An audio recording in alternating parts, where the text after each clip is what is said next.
yeah, so when I was moving over to Hendrick, I was working with a friend of mine, Kevin King. He's a sim racer buddy of mine, and he also designs, designs cars in sim racing. He's also designed cars in NASCAR. The Reese's car that Kevin Harvick drove at RCR was Kevin King's design. And so, anyhow, Kevin has done some cars, or had done some cars for me when I raced for the Budweiser number 8. And anyways, I was like, man, you're going to help me design this car. When I go to Hendrick and drive their race car, the Mountain Dew car, you're going to design. I want it to be yours, and you're going to help me. And he knew what I liked. I liked it kind of simple. I liked some nostalgia or some throwback feel to it. And anyways, we were I was getting him to do these designs, and we didn't have a choice on a number. I couldn't be 8. We weren't going to be able to purchase it from Teresa. They wanted to keep it. They had equity in that number at DEI. It was important for them to continue racing it, which was really, I would have done the same thing. I would have loved to have had it, but I could understand them wanting to hang on to it because it helped them acquire partners and sponsors, and the car had some identity.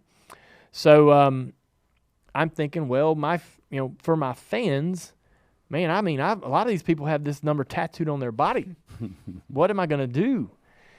I knew in the back of my mind that the best thing for me would probably would be to drive something with an 8 in it, right? Whether that's 38, which I didn't love. My sister ran that number in her late model career.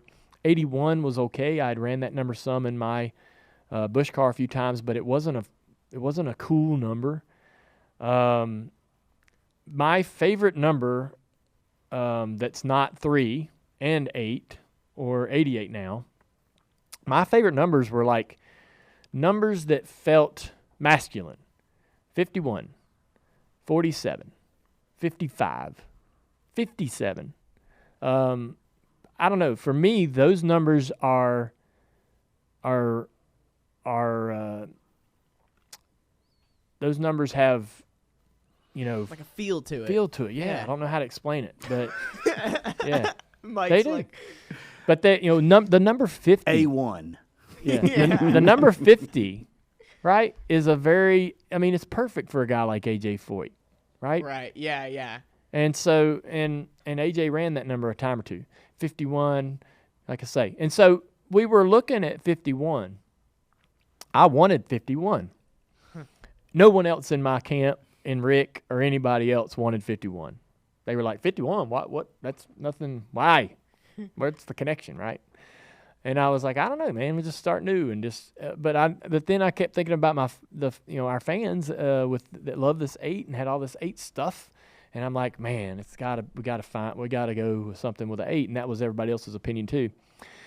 So I was thinking 28. 28's it. I wanted 28. We're gonna get 28. We're gonna be 28. Nobody's 28. Let's be 28. Holy crap! I did not know this. Yeah, and they were like, well, we gotta ask Yates. Yeah. I'm like, we do. Of course. Why? I don't need to ask nobody. And so we called Yates up, Robert, and they actually talked to Texaco, and Texaco said hard no. Now, I don't think that they had rights to this number in the series, right? They're not even the sponsor anymore. But something about the history and the heritage and legacy of that number was important to them. And Yates was like, man, please don't do this. I don't believe they could have stopped us, but they were like, hey, what about 88? We would give you 88. And I'm like, oh, we didn't even know that was available. We didn't know that was even a possibility. And so, they were like, hey, you can have 88. And I'm thinking, that's perfect. Instead of 1 8, 2 8s. And we got the font as close as we could without getting another lawsuit. And there you have it. We went to the racetrack with 88s. That is a heck of a story, actually. It is. Who would have thought that 88 would be more available than the 28? Yeah. I mean, because like the 88 was a Dale Jarrett. Right. You knew it was Dale Jarrett. Yeah. At the time, I think Roush had the 30. What was the Roush? 38 and 88? Ooh, that was before my time. Yates was 38. Or Yates. Yates. Okay. Sorry. Yeah. They were 38 with Elliott Sadler. Right. Yeah, why did I think that is Ricky so Rudd was baffling to me Yeah. that the Texaco Haviland. They told me they had discussed it with they reached out to the partners that were part of that legacy with that team, right? And they all agreed, like, we really would love to not see this number come back. But will you take the 88? Yeah. Yeah. Wow. There's a lot of things that surprise me about that story. I am a little shocked that the Hendrick people weren't more receptive to 51. 51, yeah. Because that 5 is iconic with Hendrick, so you could play off that font. I wish and all now stuff. that I had tried that argument, tried that angle, Mike. And 51 was a bit of a Days of Thunder number. It was. I wonder if, and Rick was obviously the centerpiece of that whole Days of Thunder thing, but then I wonder if it was because Kyle Busch is. I don't think Kyle was using it at that moment. Oh, wow. Dude, that is a great story. Yeah. And I got so many more questions. Yeah, and even just like to 51, thinking, like, knowing how history played out, just trying to picture you racing in a 51 for all those years, like, it's it crazy to been wrap your strange. mind around. Yeah. I mean, you get used to things, and I think, 88 was fine. 88 ended up being great. 28 would have been cool, though, man, because, 28, my favorite design and paint scheme is the Gray Ghost right here on the table. Yeah. Imagine the throwback we could have done with that damn thing. I'd have been trying to get them to let me run that every week, every damn week. We get a lot of questions a lot of the time about, like, people will ask us, how can I get on DBC? And me and Brett have the same answer all the time. You got to do something. Like, He just did do something. And this did something. Josh Williams is in the house. Hey, buddy. So I guess I qualified. I mean, if we're going to talk about doing something, you have done something this week. I didn't even have to take a provisional for this one. What's up, man? I'm getting ready to take a provisional for this show. I know. That's my favorite part of the show. Everybody makes fun of me. Hey, I just want to tell you one thing. NASCAR listens to this show. Oh, I know. And they love us. This is their favorite podcast. So the fact that you came on here probably makes you immune to any and all penalties that may have been forthcoming. Can we get that in writing, please? You guys can share your experiences in the NASCAR hauler. we have some common. Like we did not stay as long as you did. Dude, I was in But there you guys forever. didn't have pizza. All right. So we're obviously going to get to this in this show, but how long did you actually sit in that f***ing hauler? There was like 140 laps to go. And I was like, can I at least change? They're like, no. I was like, can I have my backpack, like, with all my stuff in it? No. I'm like, man, I'm in trouble. Did you have your phone? So TV came up to you, and they were going to interview you. Oh, they were ready. What did the officials say that basically got you? I mean, it was like I didn't see this. You guys don't understand. TV is coming up to interview Josh. Josh is pissed off, right? And all of a sudden, this gray-haired official comes up to Josh, and Josh is gone. I mean, he goes missing. It's like David Copperfield grabbed him.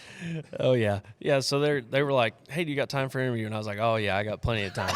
And I was fixing to, Jack Hewitt this thing right here. But I was like, let's do it. And he's like, no, you got to go to Infield Care Center. And Regan's like, oh, yeah, we can't interview him until he goes to Infield Care Center. It's like protocol. And I was like, all right, here we go. So we went to the Infield Care Center. But you didn't wreck. I didn't hit nothing. So why would you have to go to the Infield Care Center? I don't know. No. The grass was wet. Maybe they thought I sprained my ankle. Yeah. TJ is literally scared for you right now. TJ like the fact that he's sitting beside of you, he thinks he's going to get His suspended. hands Probably. are crossed. TJ's like, I'm sorry, NASCAR, please. I'm over here. I'm just listening, man.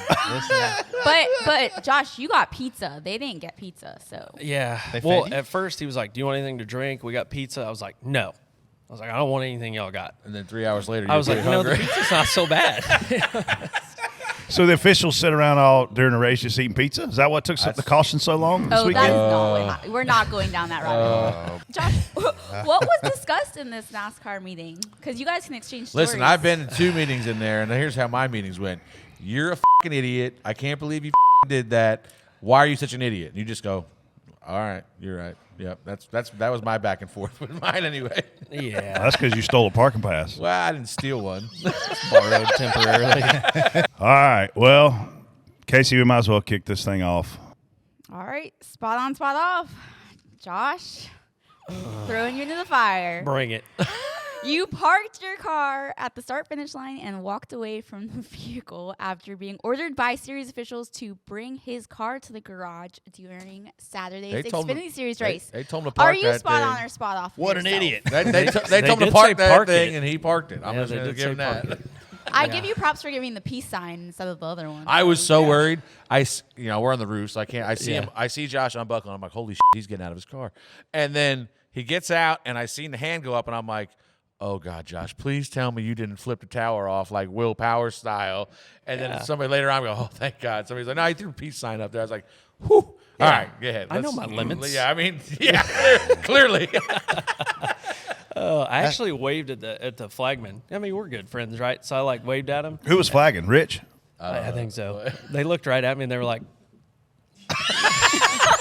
they were like, oh, I hope they don't see me. Like they waved back. We talked about it in the hauler. They're like, did you see us wave back? I was like, yeah. It's good fun. I mean, this is becoming. I saw this happen. It happened at Florence in the late model race I did with Dale Jr. down there last fall. Yeah, Chandler. I was giving Chandler a play-by-play. I said, I said, Josh has parked his car at the start-finish line. Josh is getting out of his car. All right, Josh is leaving. So then Chandler's like, somebody else did that. And who was it? Diaz, I think, that got out of the start-finish line. Yeah. That was Same thing. pretty Josh. I mean, Reyes what on like? radio. That's all just reactionary, right? I mean, and obviously you're pissed off. Like, how does that go through your So mind? Reed Sorensen is your spotter. Yeah.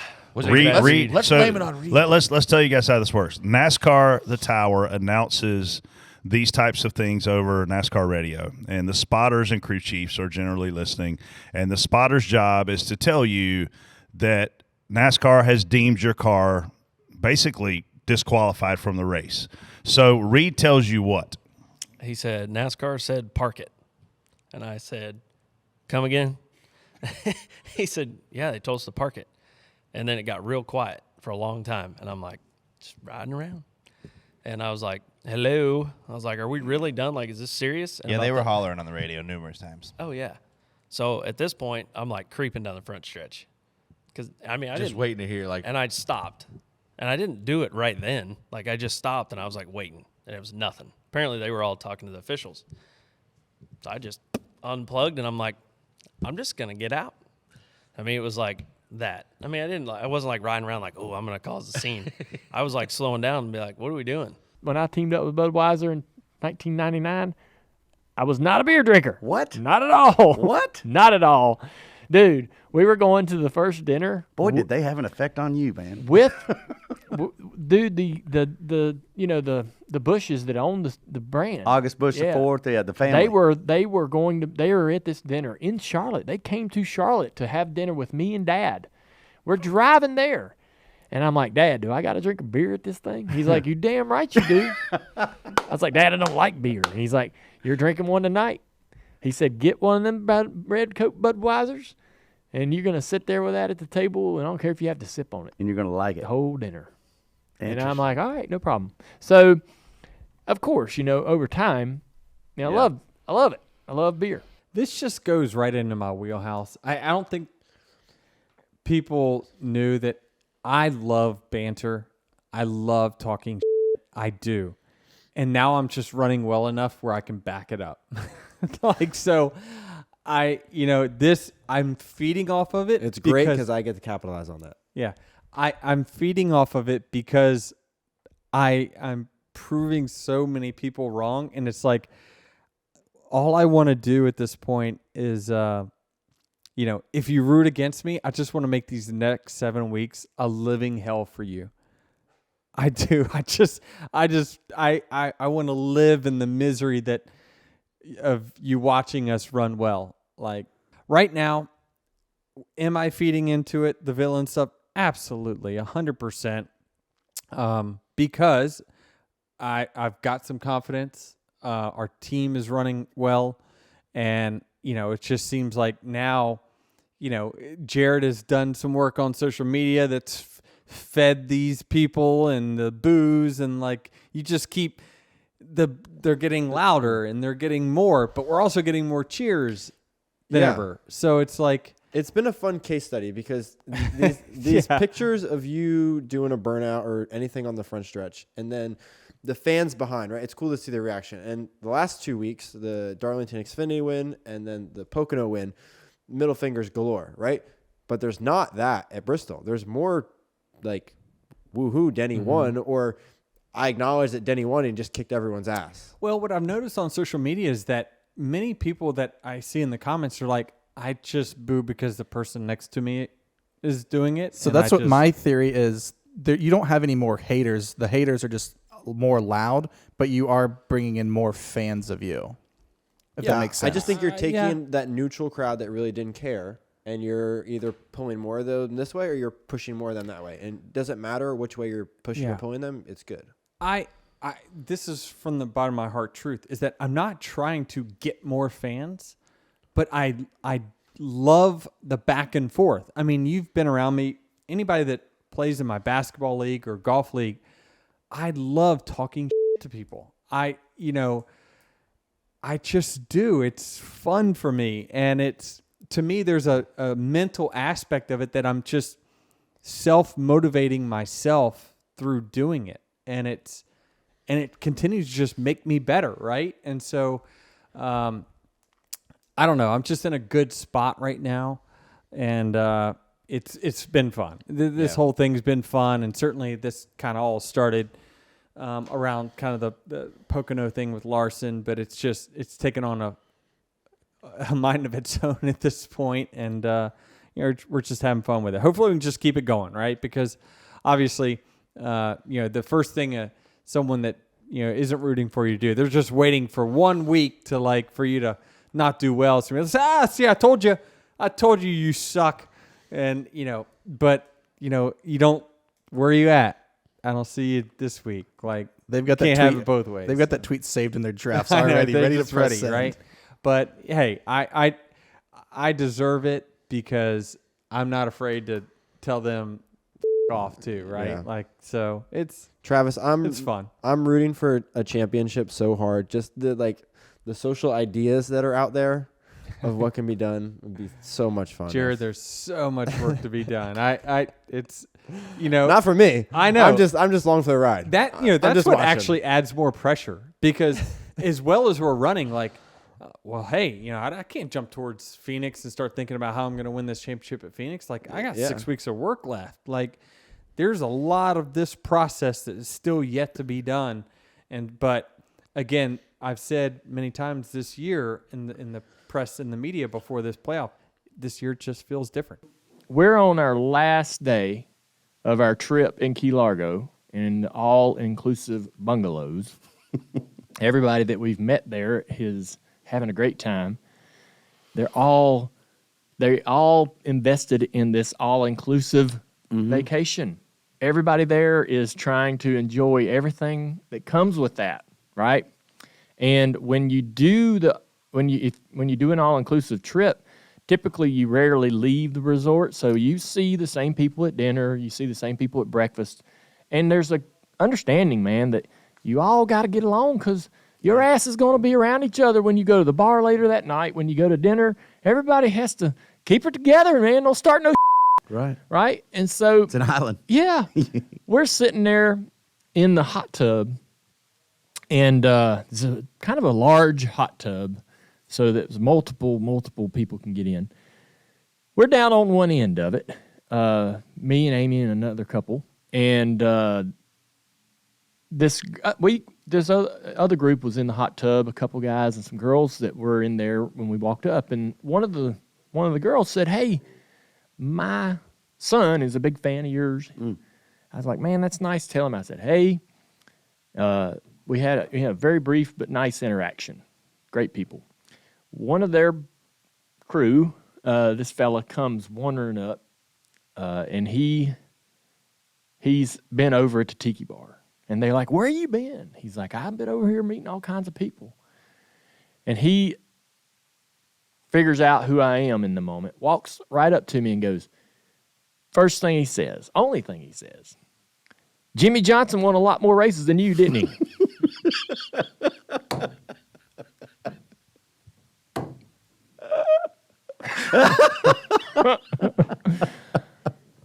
Oh my God, that is hilarious. Oh my God. I mean, of all things to say. Oh my God, that is the funniest thing ever. What did you say back? I said, he's a 7-time champion. Right. He won more races than just about everybody. Yes. And that was it. Yeah. And then he left? He just walked on away. Did it ruin your day? It stuck in you. It kind of was like that thing in your eye, right? A little annoyance. I just was thinking of all. I was Right? just thinking, like, man, what makes you want to do that? Rum. Okay, there you go. He came from the bar. Yeah, that's why I don't drink. Feeling good. Yeah, I don't drink no rum. I mean, of all the things you could have said in that moment, what if you saw somebody? You see a celebrity somewhere, somebody of any kind of recognition sitting somewhere, Right. you're gonna go, I'm gonna go with this guy. Right. Like if you see Tom Hanks and you're like, Mailman sucked. Yeah. Was that a movie of his? I don't think Something so. about I mail. don't think so. All right, Never yeah. heard of that. Well, see, then he would have been like, yeah, I don't know what you're talking about, kinda, asshole. Right. He would have had a If you'd- better comeback than I did.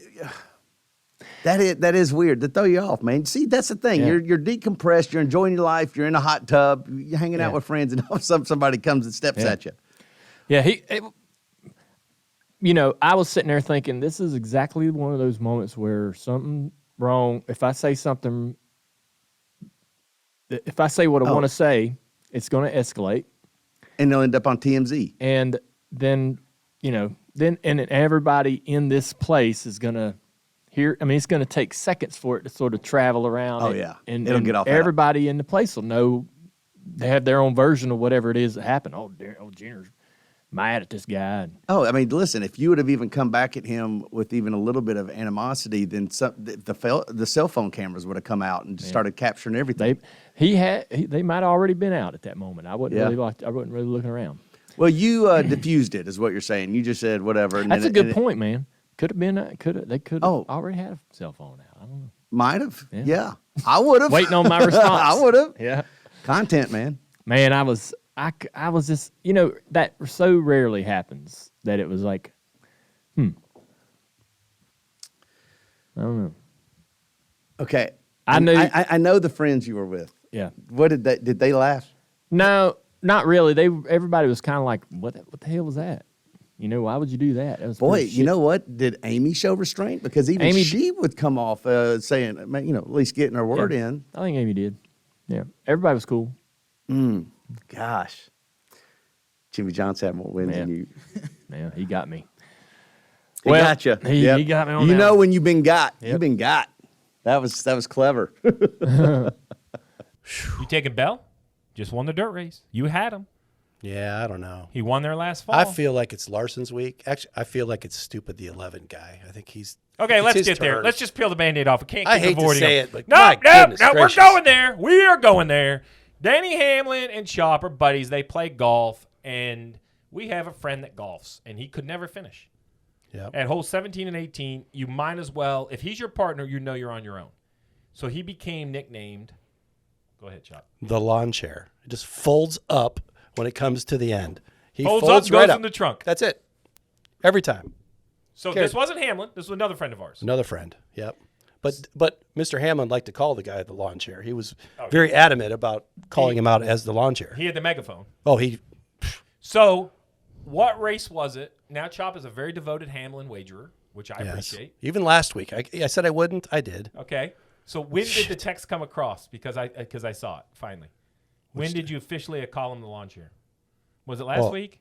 Yeah, it was last week. I mean, every week. What week is it? It's every week. The guy's awful. He cannot finish a freaking race. Which used to be his strong suit. Seriously. Oh, look, I'm top 3 running position every week. Well, great. What about your finishing position? 25th, 23rd. Well, I'm going to wreck this guy. 20th. Well done. I suck in the dirt. Okay, 25th. What the hell? Chop in studio is a hot take. You know how bad it is? My mom, Not your own mother. Oh, my own mother. So she's a Denny Hamlin fan now, right? Oh, yeah. And she'll call me, damn it, at the end of every race. What the hell happened to Denny? He was running 3rd or 4th or 5th. He's 23rd. Well, guess, Mom, he's a lawn chair. Can't finish, folds up, that's it. I'm going to tell you, I don't know if they don't have guests on Actions Detrimental, but we might have to do a call-in sec. We might have to get Chop on Actions Detrimental just to get first-hand reaction of the lawn chair label for Denny Hamlin. Well, I'm going to tell you right now, if you have called him out as a lawn chair, you better have him up. But you better not skip him. Oh, but he just said he's on a roll now.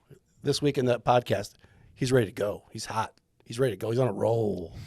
I remember you getting here and being super fast, and I was like, man, this kid's good, right?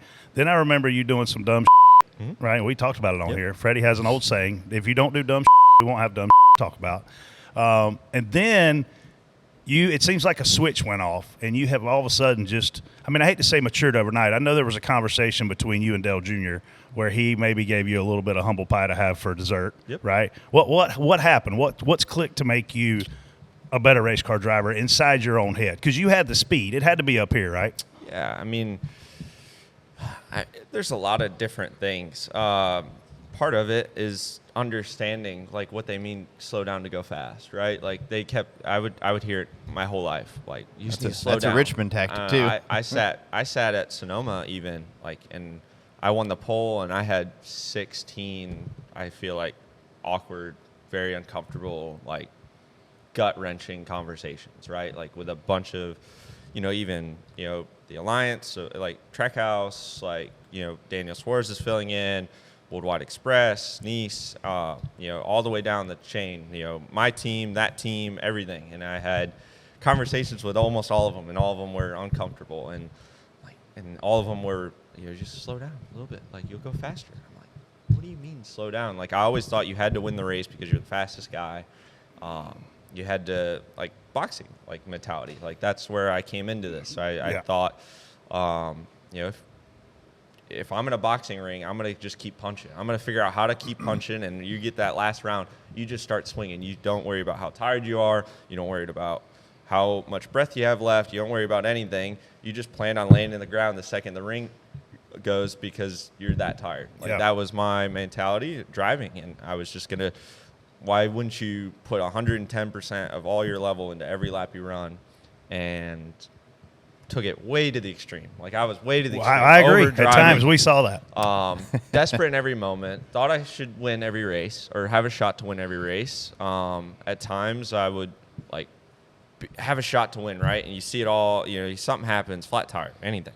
And I would see there and see it all fall away, right? I'm like, man, what do I got to do to get back in the race, like back in the moment? And then realizing back then, like, okay, even if you're back in the race, you're going to start 24th or 25th or 26th or wherever it is left, you ain't winning the race. Like, and once I started realizing that, and I started looking back at it and realizing you probably don't want the whole garage against you. You don't want your whole team against you. You have a lot of awkward conversations. You're tired of the conversations with your own team owner and your own sponsors, your own everything, that running fifth and, like, decent conversations and working on your stuff's a lot better than winning.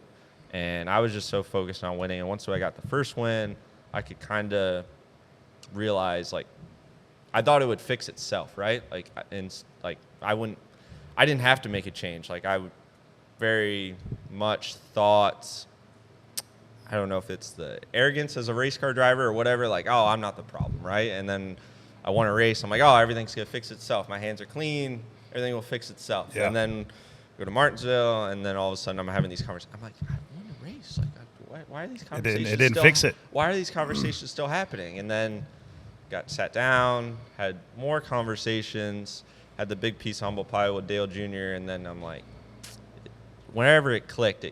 And I'm like, man, I just showed up in this guy's shop, idol of mine, childhood dream, and that's the first thing out of his mouth. Like, what did he say? He said, hey, man, like, when you gonna stop tearing up? Like, that was his conversation. Owners don't like to spend money on he's like, you ain't gonna do that in one of these cars, are you? Like, he's like, man, you're better than that. I'm like, oh, like 6-year-old me's like, all I see is 6-year-old me just sitting there. Like, it like I was envisioning, like, he was talking to 6-year-old me. I'm like, man, I gotta fix this, like, really fast. Yeah, like, right. It has to be a little bit eye-opening two things. A, Dale Jr.'s noticing, right? You're this kid grows up, he's your hero, and he's watching you race, right? That roles were kind of reversed. And then now he's giving you advice in a very hardcore way. Yeah. I mean, I'm glad he did. I'm glad everybody has. It's like, you can't have yes men in life, and you just can't have that. Like, I would have been, I never would have changed if I did. Before we talk about the playoffs, I got to ask you, and dude, this is going to be, you may squirm on me right here or swing at me. You talk about boxing. Would you, looking back at all the dumb you did, right, would you have suspended yourself at any point if you were in NASCAR, given the fact of what we know now? I know it's hard to be unbiased and answer that, but I got to know. I'm shocked I wasn't. Not going to lie. I'm shocked I wasn't. I'm very, very thankful I wasn't. I can't talk too much about it, right? I can't say, oh, they like, I can't say, oh yeah, you should. Let's just say you've grown up a lot. I'm very glad that they, I mean, I had to go to, like, I've had to go to the hauler a few times, and I've had to go to NASCAR HQ and have those conversations. And I mean, that's the reason they didn't, right? And I'm very, very glad they didn't, because if they did, I would have been just, I think if they did, right, like, I think at the time I wouldn't have looked at it like that was the punishment. I would have looked like it was unfair. Yeah. I would have looked at it like it was them against me and, you know, whatever. But they just kept having the conversations. They kept talking to me. They kept trying to get it into me. And I think that was what helped click. And I was like, was there one conversation that stands out? Yeah, when you left it, you were like, you know what? Yeah, it was the last one, the most recent one. Right after Martinsville, went to NASCAR and walked in, and there were three or four people in there, and it was just a long talk. And I'm like, okay, yeah, yeah. And I was understanding it, and I was fully vocal on my side, and I told them my side, and told them everything where I was at, and I explained to them, like, look, I understand this is, and I talked about my mindset, where I was at, where I was thinking, what I was in the moment. I went through every single instance from my whole career, talked with them. Like, it was a long talk. And Seth with the Truck Series, I talked to him almost every week, and either good or bad, and you have those conversations, you have that relationship, you have everything, and I'm glad they didn't. Definitely shocked at times I wasn't, but looking back now, but I'm glad they didn't, because I think it would have done I wouldn't have had the turnaround. I think everything was supposed to happen for a reason, right? Yep. And I think if I didn't have all those growing pains, I wouldn't be in a spot where I am now, and it would have taken me longer to get there. I would have been in a better spot, right, if those weren't happening, but I think they would have been a lot further apart. And you ran for Rick in the spring Darlington race in one of the Days of Thunder's number 51 cars. You also got to work and coach Tom Cruise during the making of that movie. So what was that experience like? Pretty awesome. Yeah. To be around that whole group, I was in awe. How does that even happen? Like, how did they come to you? Or did you go to them and say, I want to do that? No. Carolyn Carrier Freeman, her dad owned Bristol Speedway at that time. Okay. She was the liaison for NASCAR to the Days of Thunder people. Okay. She knew me from racing and what have you, obviously, and she had told me, hey, we're needing somebody to go, drive a few of these cars from time to time and go to the racetrack. Pays really good, and so I said, heck yeah, I ain't doing nothing. Let's go do it. So I did that for probably a couple months, something like that. Yeah. And so that was your into the movie scene there, and then you're probably one of only a handful of drivers that are actual race car drivers that is available to mentor, so to speak. Yeah, we didn't. I'll tell you what, Tom Cruise could have made a heck of a driver. Really? What makes you say that? Just his demeanor, his his focus. He wanted to do things right. I mean, and he wanted to do it. I mean, there's no. I mean, I know why his movies are so successful. I mean, you see how he is in person, just so focused and dialed in, and every scene he makes is, it don't matter if it's on his 40th take. It might have been right 30 takes ago, but no, I want to make it right. So when you're helping them with that film, is Tom actually driving race cars? Because I know a lot of times they're filming with a car on a trailer, right? Well, he's propped up in this trailer, in this car on a trailer, and that's typically how you would film most scenes in the race car. But he did drive. You did go out to like Volusia County, and he did drive a race car. And you watched him, understand really what that experience might be like. Because I don't think I ever knew till right now, sitting across from you today, that Tom drove a car around a racetrack, right? Mm-hmm. So you got to witness him do that. Yep. That's pretty fascinating. It was. I really couldn't believe that he was actually going to go out and do it. Yeah. You thought he'd just be propped up in a movie car. Well, I thought so. Like in a prop, right? But no, he wanted to do it. Yeah.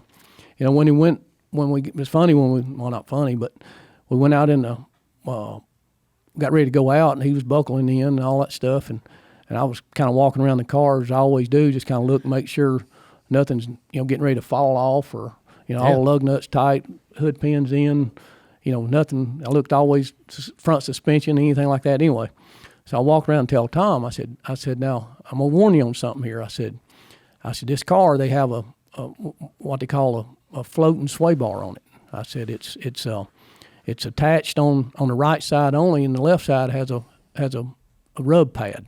Yeah, it's a clapper. I said, I know it don't mean anything to you. I said, but when you go out, I said, you can't turn the wheels to the right. You got to, when you're warming your tires, go left and right. When you go left, you'll have a sway bar. When you go right, you won't have a sway bar. Mm-hmm. So you really have to watch, or you'll wreck it.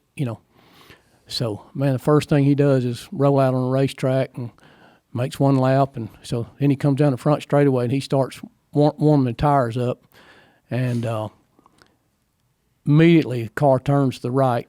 He's got a $100,000 camera sticking out the right side, about 10 foot, on a pole and stuff. Kills the right side camera, kills the right front of the car, everything. I mean, that was it. He comes in, he says, "Man, I see what you was talking about on that sway bar." Well, I tried to tell you, you have no bar when you go to the right. Was that the only time you ever saw him drive a race car? Yeah, that was the first time. Did he ever drive one after that? Yeah, he did on the big track stuff. What? Yeah, he did. He did drive Daytona. Just by himself type thing. Right. I think I heard Rick telling a story about him going out there and running some laps. 170 mile an hour or something like that. And Paul Newman maybe driving some laps as well. Yep. In one of their test cars from the early 90s or mid 90s. It's pretty fascinating. Yep. He's sort of notorious for doing all his own stunts anyways. Yeah. I didn't know that he was that way back then. Mm-hmm. I mean, that's early 90s and stuff. I guess late 80s, early 90s. But, I mean, I guess I'm not too surprised to hear that he would want to do that himself. You tweeted last night, oh, man, first pick, locked and loaded. I know. Are you convinced that if you had the third pick, you will get your first pick? No. Kurland's right on this one. He's sort of right. We're both sort of right. I'm not saying he's 100% right on this one, and I don't want to admit that. Number one pick. This is going to be tough because I know I'm not going to get my number 2 or number 3. Give me Christmas Vacation. I had to pick that because I love that movie, and it's not getting around to number 4. I've had the second pick now back-to-back weeks. Do you feel like that's a blessing or a curse? Yes, because I feel like each time the number one pick has just been handed to me. I honestly agree with you. I'm liking this number 2. If you don't pick this movie at number 2 and it falls to me at number 3, give me Home Alone. Oh! That's not at all the movie I thought you were going to pick. Is. I mean, again, it is up there. It's up there in the juggernaut category. It's Home Alone. It's Dalton. Up there. It is Elf, right? 3 is Elf. Elf was number 1 on my list. I can get my 1 and 2 picks still. How the Grinch Stole Christmas with Jim Carrey. Okay, cool. It's not even on my list. Dang. Yeah. Santa Claus. The Santa Claus with Tim Allen? Yes. Phenomenal. Dang, man. Great movie. Yes. I saw someone say it's not a Christmas movie because the majority of it takes place in like April. He delivered gifts as Santa Claus. If that's not a Christmas movie, none of them are. I agree. For pick number 2, Home Alone number 2, Lost in New York. Talk about nostalgia. I don't think you can get more nostalgic, at least for me, than the Polar Express. I need a comedy. And I need you're going to take and it. I need a damn good comedy. You're going to take it. Give me Bad Santa. Oh, no, that's not the one I thought you were going to take. I think with my third pick in the draft, I'm going to take the classic claymation Rudolph the Red-Nosed Reindeer.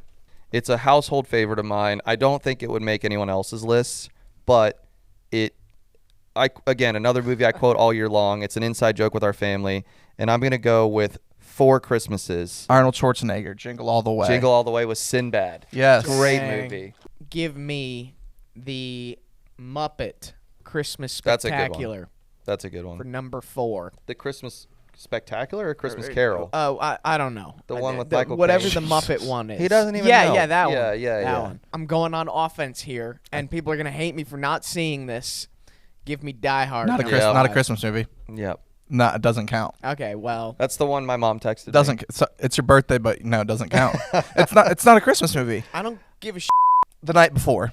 The night before Christmas? Just the night before. What's the night before? With Seth Rogen. Oh, yeah. Oh, Never underrated, seen it. good movie. Never seen it. Solid movie, I would say. Okay. With my last pick, it has won awards across the globe. It is phenomenal. I have cried watching this movie. Straight up. Klaus. I don't know if you've heard this before, but my dad was a monster fan, and your dad was his absolute favorite. That's amazing. I don't know if really? My sister. Never heard that. So my sister was so excited I was coming on this. My sister Teal, because my dad sat there, he watched every race, and he had very specific taste. He was a showman. Yeah. So he loved your dad. He loved that there was a presence. Yeah. There's almost a gimmick here, and then the gimmick's backed up by, oh, he's that good. Oh my gosh! And he had this odd, not dislike, but odd, not into Richard Petty. Yeah. And I was like, Richard Petty, he'd always be, he's the king, But when it got to Dale, it was Dale, and then watching you. Him and my mom both big time fans. Damn, big that's time. crazy. And those races are, guys, these races are long. Yeah. So when you're a kid and you're just like, he's plugged in on the couch. TV, yeah. He loved it so much. So I don't know if you ever knew that, but it's not. He had this one moment where at Daytona, when your father passed, he was doing a show in Carrollton, Georgia, a small independent show for our company, and he was devastated. And he didn't know, do we say anything to the crowd? Yeah. This is a very Carrollton, Georgia. They got roots in this. They're loving this. And I remember that drive home with him, just different times he'd watched and how excited he was. And so if you've never been told, it's as real as it gets. He was a huge fan, and by far your family was the favorite because I couldn't get him to he didn't like Jeff Gordon. Yeah. This is weird. Oh man, he doesn't. No way does Dusty Rhodes like Jeff. No, Gordon. he had he had specific taste. Yeah. And I remember one time he told me, he was trying to explain it to me. He said Richard Petty's a lot like George Strait. It's great. Yeah. We love George Strait. Good comparison. And then he's saying Dale's like Garth Brooks, and it's everything. The show, the fight, the grit, and that was his favorite. So that was his big comparison to explain it to me, because I'd kind of needle him. He'd be watching racing all day, and me and my sister would kind of play with him and say we liked this person more, and so just to get him upset, kick us out of the room. But huge fan. I'm amazed by that, because when I was watching the NWA and as a kid, I didn't like Flair. Flair was kind of the bad guy, He was he was all talk. Now there were a bunch of Flair fans. Yeah. I mean, and obviously he's bigger than life, and especially here in Charlotte. And a great guy, but I grew up your dad was my favorite. Magnum was kind of like his protege or sidekick, as he was coming up, and it was them two against the Four Horsemen, and so that's, I'd never heard that. There were a lot that went on there, and we even had a driver kicked out of the series afterwards too. So a lot of drama in the SRX camp, but really cool to call things for ESPN. working with like Alan Bestwick. Alan Bestwick, I think, is one of the legends of the sport. I mean, I don't know why he's not doing more motorsport. Obviously, we hear him at the Indianapolis Motor Speedway all during May. We're going to hear about the Brickyard Weekend as well. But that guy is just so experienced, so good at what he does. And I really appreciate the SRX series. If you haven't watched it yet this season as well, I know last year it was on network TV. Now it's on ESPN. But ESPN Thursday Night Thunder, I mean, it's every Thursday night. It's going to be this Thursday night. It's going to be the next Thursday night. I'll be back in the booth August 17th for the season finale. So it was fun. What'd you think of it? What was were you able to watch it? Yeah. Well, yeah, like you mentioned, it's pretty amazing. All the adjectives you can think of that Paul Tracy finds a way, even in a series like SRX, our pal PT, to just cause some mayhem and some chaos. Was that absolute chaos? Was that difficult to toe the line in the booth? What were your thoughts on old PT?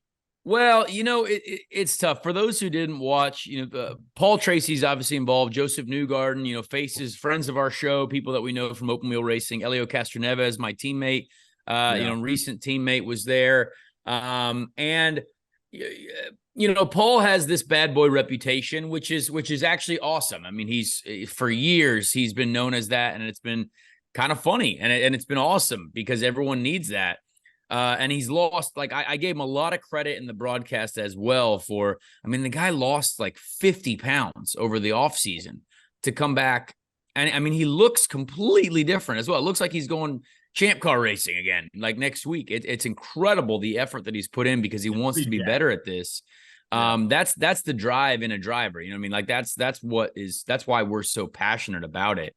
But there's a couple things that and as people know who listen to this show, I will always be honest, and probably not the best thing for me most of the time. But like, if you cause an accident, it doesn't matter who you are. Like, if I saw Joseph Newgarden doing what Paul Tracy was doing, I'm probably going to call out Joseph Newgarden. You know what I mean?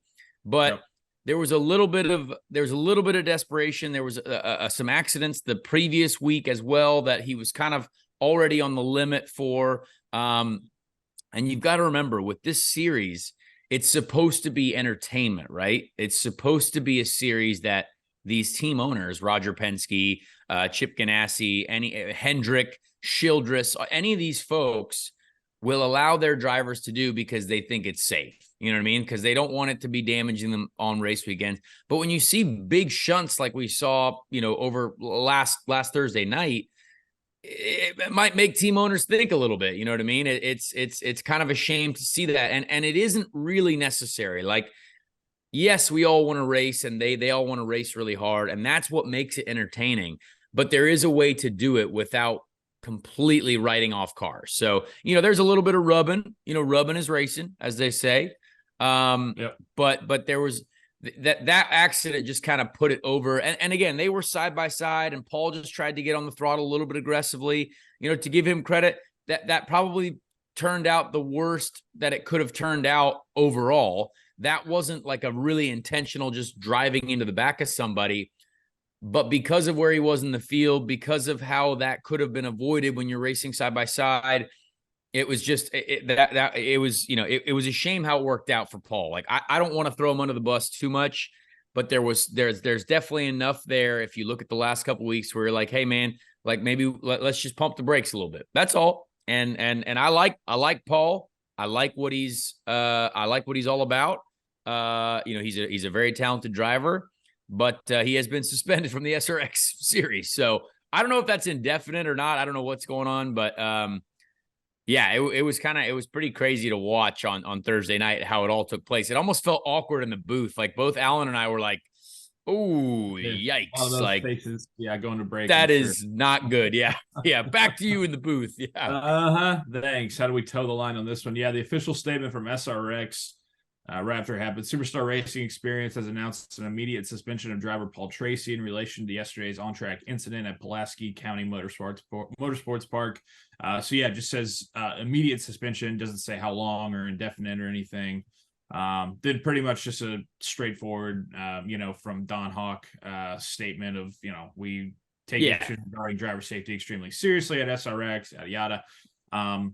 But yeah, I mean, tough spot there for the traditional open wheel guys at the Motor Mile there last Thursday. You have the whole podium with Kyle Busch, Clint Boyer, Tony Stewart. I mean, obviously Tony Stewart has all of it, you know what I mean? But I think of him more so at least. And NASCAR, then you have Marco, Paul, Joseph, all down there towards the bottom. Elio at 6, but tough night for the open wheel guys. Tough night for the open wheel guys. That's one thing. And I know people. I was getting texts. This is kind of funny. I was getting some texts from comedian John Christ, and John was watching, and he's very funny on the internet. And he's like, "Man, what is with all you open wheel guys?" Like, he's a big NASCAR fan, and he's been to IndyCar races as well. And he's kind of ribbing me a little bit about that. But it's such a different arena of the sport. Like, I can promise you, even those cars, right? Heavy, big cars, not a lot of downforce. They have power steering. They have, Goodyear tires that all the NASCAR Cup guys are used to, because that's the tire that the SRX series runs is actually very similar to the Xfinity truck tire. So it's tough, man. Like, when you have no practice and you just jump in like that, it's going to take a while for these open wheel guys. Like, I'm just glad we had Marco winning the championship last year for us open wheel guys. Sure. Clearly it is possible, right? But depending on the track, depending on the situation, some of those Cup guys, some of those stock car guys are going to be, they're going to have a bit of a feel advantage. So interesting to see that. I'm actually curious to see how that plays out at the next race as well.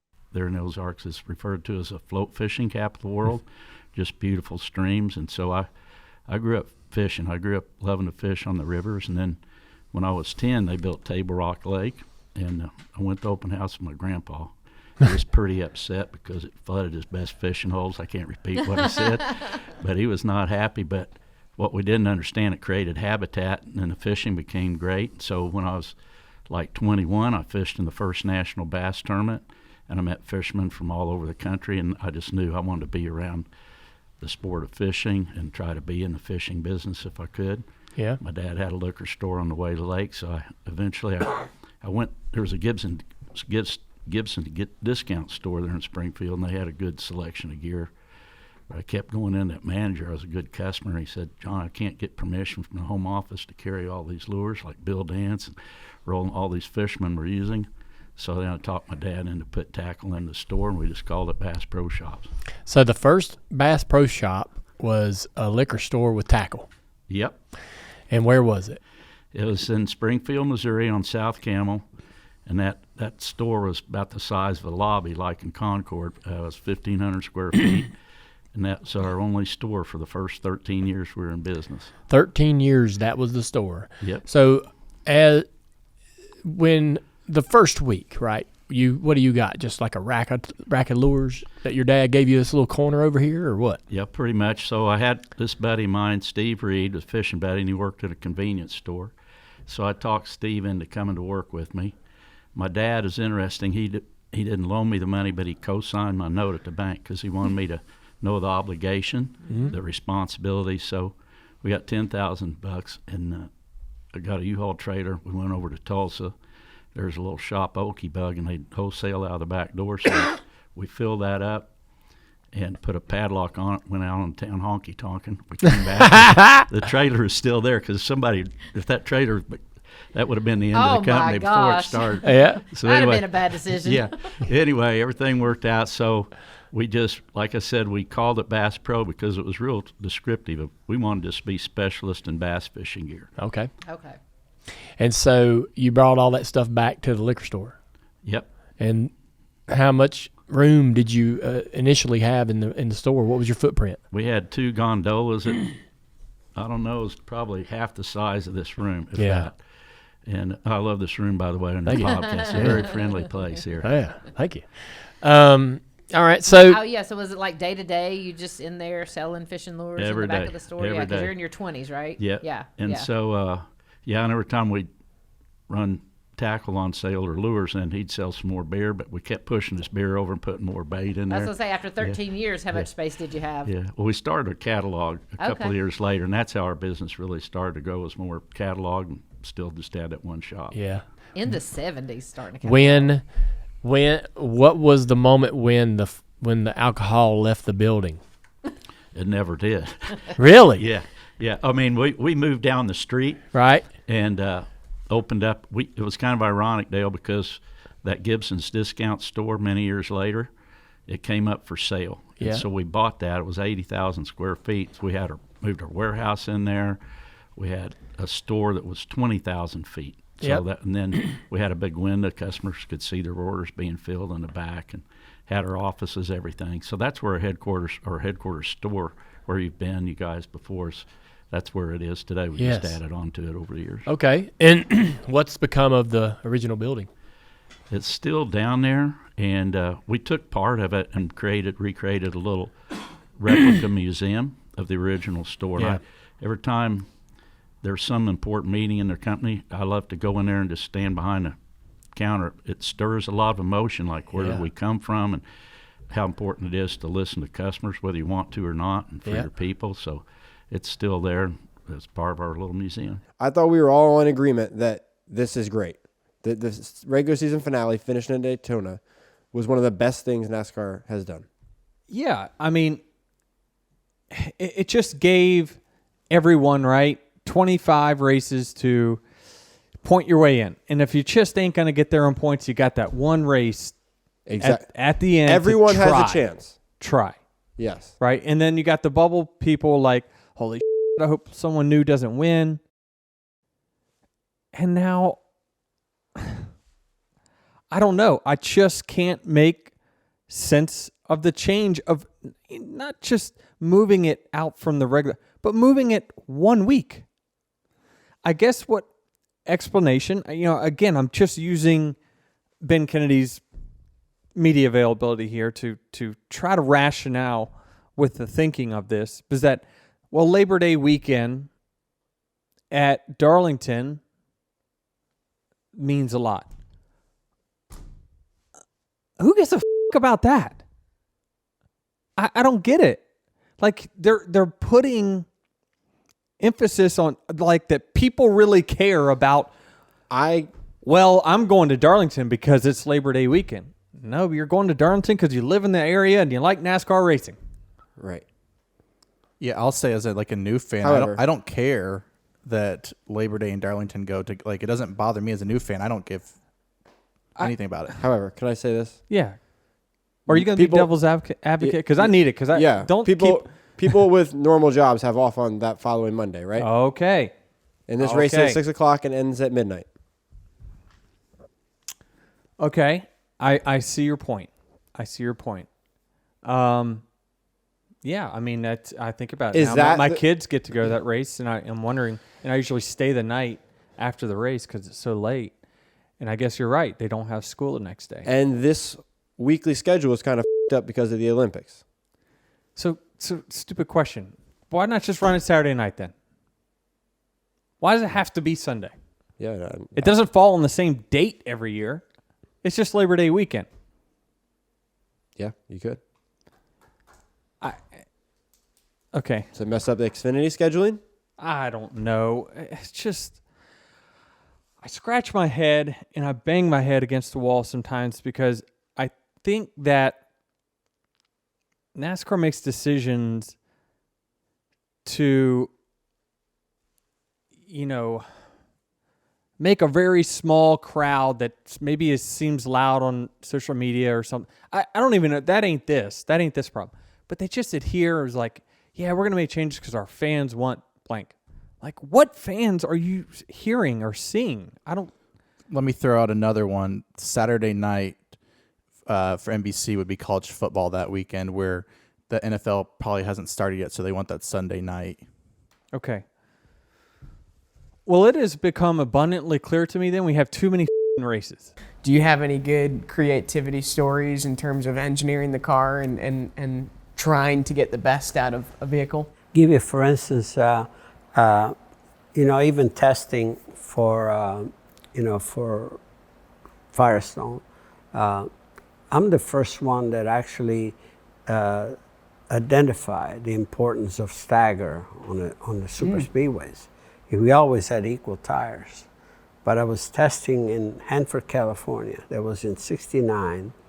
And they had I was testing a new profile, low profile tire that they never actually developed for racing, but somehow they wanted me to test it. And for some reason, I'm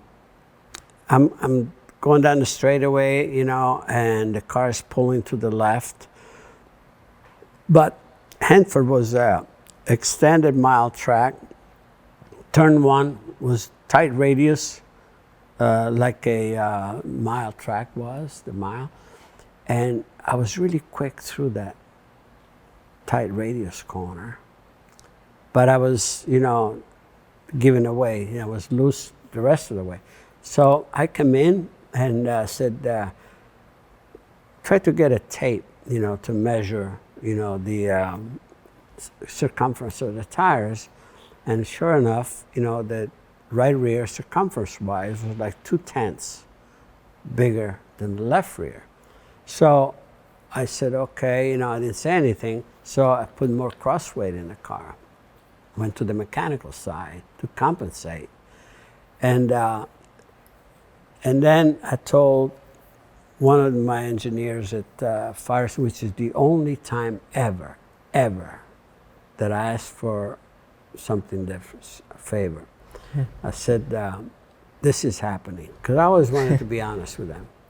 I said, but I want this feature, it's mine for the race, just for this race. I said, you gotta let me have that. And they agreed. You know, okay, it's nothing, you know, it's something that I'm doing it with tire pressure, you know, on the spec tire. And I mean, I put the car on pole and I just took off, and the guy was next to me was Al Unser with a Lola, which was really technically a better car. And so by the third lap, there was a red flag because there was this big accident. Denny Hamlin, I think, had a huge accident. So here are the cars on the grid. And Al Unser was driving for Pernelli Jones, and the cars were on the grid there. And Pernelli is out there. He's eyeballing my car. And what make him go so fast? He's not supposed to be that much faster than us, you know? Yep. And I said, man, you can look all you want. I said, but unless you have a tape in your pocket. So anyway, that was amazing, you know. And when it comes to that, I used that before they went to radios in Formula One, like even my championship years. I used to use that trick in Formula One. Huh. And that's why I brought in Kenny Szymanski, you know, as my tire man from here. And I used to measure have every tire and select my sets. You know, in Formula One, usually the biggest corners are always to the right, so it's the opposite. So I used to be able to just do it with very little tire pressure before the radial with the cross-ply construction. You could change the circumference of the tire by just going up 1 or 2 pounds on one or the other. And then, so I used to play with stagger. Nobody knew that. Wow. But then I used to come in and I would ask Colin, I said, go up, you know, up on one side and down on the other side to keep the same ride height, but put some crossweight in the car. He didn't know what he said, what are you doing that for? I said, just never mind, you know. And I was doing a lot of that. That was really working for me, you know. So, you know, you just try every little thing you can, and things that you can keep for yourself. Why are you doing that? Well, I'm doing that. And I used to play with front Ackerman as well, you know. And these are all the nuances that really, once you had the sweet spot, I needed just a little more or something. I remember in '82 when I put the Ferrari on pole in Monza. Mm-hmm. The only adjustment that I made for my last run was just Ackerman change on the front. You know, like shortening one side, lengthening the other side, where the inside wheel opens up more than the right side. And I used to have that trick, and I used that all the time. It was just the last finest thing to just give me that, you know, and yeah, and I use that in Indy cars also, you know, I won the road courses and whatever. But these are some of the things that, you know, you learn, and like I said, you know, I'll go back to testing, you know, with Firestone. I used to be able to test a lot of these things. You had that luxury, and I used to go do this, do that. Why are you doing that? Just want to try something. Yeah, right. Yeah. What would you, like, did anyone see you measuring tires and, like, ask about it? Like, what would you say? Yeah, well, they did. You know, it's amazing that in Europe, we saw one of those tree tapes. And then, you know, teams, you know, I started seeing that. Right. So, and they said, and he's telling me, oh, these are special tapes Mario gets made, you know, in America. You could go to a hardware store and buy one for $18. So these guys I used to bring 2 or 3 home, and these guys used to go to the other team and sell them to the other team for about 300 pounds. Wow. Well, that was all, you know, so they could put the money back for the year-end party, you know what I mean? Oh my gosh. That's how you made your money then, right? Chandler Smith is in the house. What? Only guy. I mean, Chandler, I can't wait for you to turn 21 to go to Big Al's with us on a Sunday night. Yeah, I seen you tweeted that last night. I looked at my wife. I go, "What is Big Al's?" I have no clue what that is. So you're gonna explain that to me. Well, I mean, it's a restaurant. I don't know what you were thinking, but I mean, I figured it was a restaurant, but like, what's the setting like? It's not really a restaurant. Oh, So okay. if You guys haven't figured it out yet, 2 of the 4 guys in this room may or may not be sober. We don't know. I heard a bathroom joke that never got told. Oh no, that wasn't Clint. That was Elliott Sadler at Martinsville when you pitched him. Yeah, that was when he got in a wreck during the caution, and I was peeing. It ain't really a joke. I mean, no, it was a fact. Oh, did you just key up your mic and you could hear the stream, or what? No, worse than that. He wishes it was that. No, it was way worse. Oh, okay. He's actually sitting down. You were in the bathroom with Elliott Rick? I was peeing. I was not doing number 3. I was doing number 1. What's number? It was under yellow. Number 3's both Number at the 3's same big. time. Oh. Number 3's both. Number 3's Brad Keselowski. Everybody does number 3. Hawaiian rolls. Yeah, Hawaiian rolls. I still cannot get over the fact that you open a porta potty door and somebody's sitting there with a helmet on taking. That is awesome. Like That's dedication. Allegedly. Yeah. But that's why he lost the race, is what I figured out. I think he just likes to be in the car and didn't want to feel. But Chandler Smith already won a race. You got to tell him what happened there. I don't remember what happened. Yeah, you still haven't told the bathroom joke. I was peeing, TJ. I didn't wreck anybody. What Elliott comes on Elliott come over radio and he goes, "Hey, are you done spotting today or what?" And I was like, "Man, I'm peeing." And I literally, the way Martinsville's laid out, we can open the door and see the racetrack where the porta potty's at. Well, it's not a porta potty; it's a bathroom. And long story short, he had run into the back of Jeremy Mayfield, and that's what happened. Under green? I feel like there's more to this under story. Yellow for the third time. It sounds like there's more to this story. Well, than what that I realized is you have to announce when you go pee. Yeah, I'd like to personally thank Mr. Clint Boyer for ruining my life. For the past 20 years, Mine too. I've had my wife convinced that the best pit road was a short and wide one, and in one afternoon, Mr. Clint Boyer on Fox, the whole damn world heard him say the best one's long and narrow. So thanks a lot, Clint. You know what I got to do? You know what she wants? That's right. She wants a long, narrow pit road. So guess who's got to go see somebody tomorrow about that? Huh? I'm waiting on that $10,000 from Fox. You need to send it to me to help pay for what you did. Wow. So he doesn't. Where do you find this? So I don't see this. Call into Reaction Theater. I've You never call heard. it every week. I've That is never heard. awesome. You can call in anytime you want. I've legitimately never heard the girth of pit road discussed publicly until now. And Clint of all people is the guy. Clint's the guy who should be bringing up the girth of pit road. Who brought it up. Yeah. So Clint likes long and narrow. Clint's a long and narrow guy, apparently. Okay. Jeez, oh man. Well, I mean, at least we know what he likes. Looking at me, you can assume that I'm not long and narrow. You're definitely short and wide, Freddie. You're not Clint Boyer's type, apparently. I'm just not Clint's kind of guy. At least we all know what kind of pit road. Chandler, what's your kind of pit road? I'm staying out of this. He's a long and narrow looking kind of guy. I'm staying out of this. Oh my gosh, we're getting fired. It's my day off and I'm getting fired. I mean, How the you get fired on your day off? Craig? Come on, Jeez. Craig. Oh my goodness. Oh, I might have a heart attack on the show. Well, at least everybody's got a pit road type now. We didn't know that before. If you put on a green, you only have to run the backside.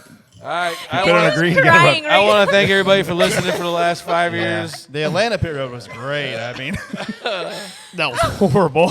Why? Andrew, What was wrong with it? Andrew You is know exactly what was trying wrong how with long this show is going to take to edit. We're sitting there on the stage in Darlington, and Kyle Busch walks across. We're shaking hands, and the fans were cheering. And Carl Edwards looked at me and goes, "What in the hell is that all about?" It's not how he remembered it. No.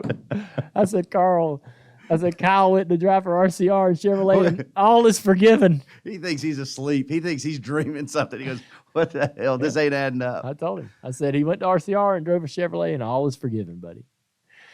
And so he was taken aback by that. And then he's like, I think he might have been a little surprised by it. It was kind of like everything that Kyle used to get, now Denny gets. And we had the company potluck. We're like in the middle of eating lunch, and I go to Dalton. I'm like, we're live in 10 minutes, right? Yeah, I was and we're like, no, we're "Ooh, not." We are not. We're not ready for that. Did anybody touch what you brought? My Costco muffins? I hope they You did. spent a lot of time making those. I did. And I went checking to Costco them out at the this register. morning, man. Listen, I love Costco You didn't muffins. even go last night. You went like during the I wanted workday them to today. be fresh. That's fair. Hold on. Why are you a hater, Dalton? I'm not a hater. You're Dalton. I spent all. They would have been moldy by this morning. I spent yesterday night, making food for us. Yeah, and you brought it cold today. And it got heated up. It was fine. Which is worse?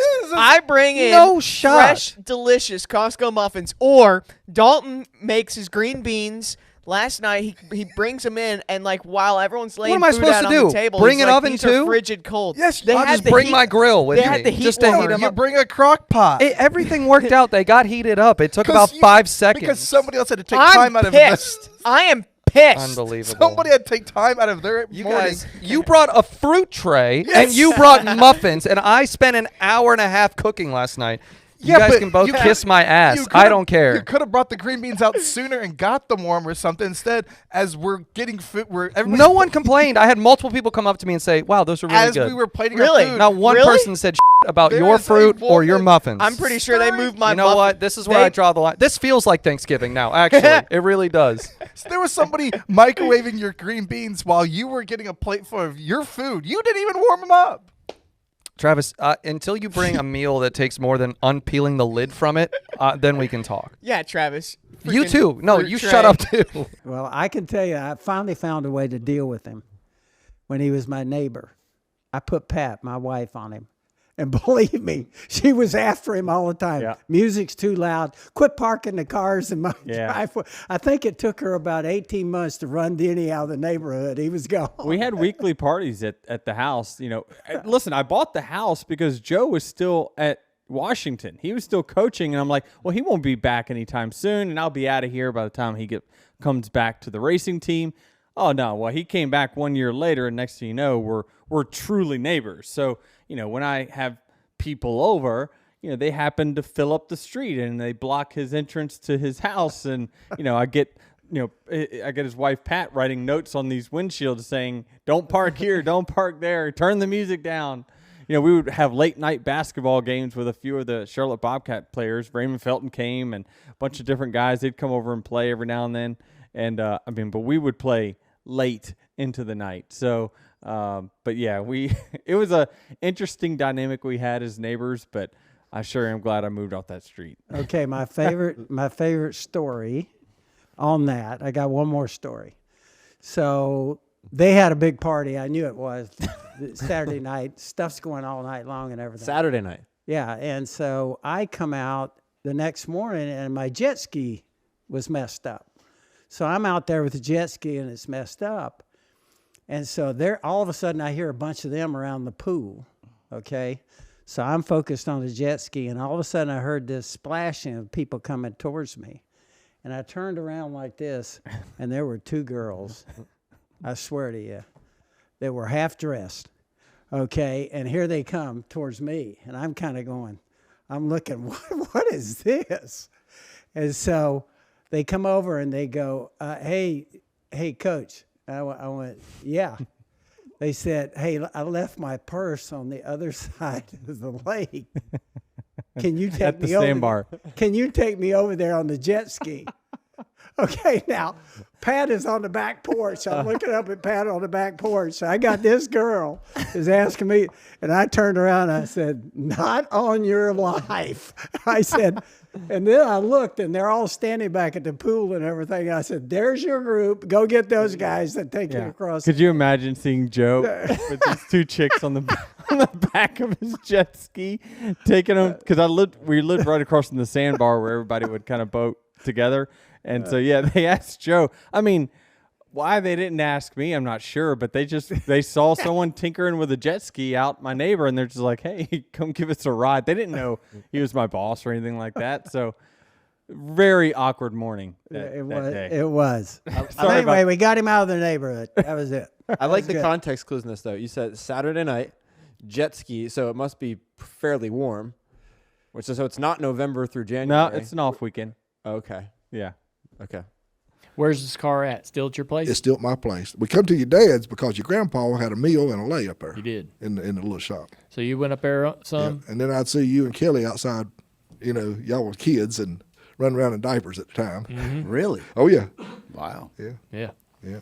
So what's some of your memories about going to the racetrack with Dad? Oh, it was every one of them was exciting. And your dad, he was like me. He was a racer. And racing was first. So, and everything else was second. And so we went there with a race face on. Take no prisoners. You know what I'm saying? First or second, like I said. Mm-hmm. We was going to have 1 to 2, or we couldn't go to next week. Yeah. There's a couple times where you had to run out of there.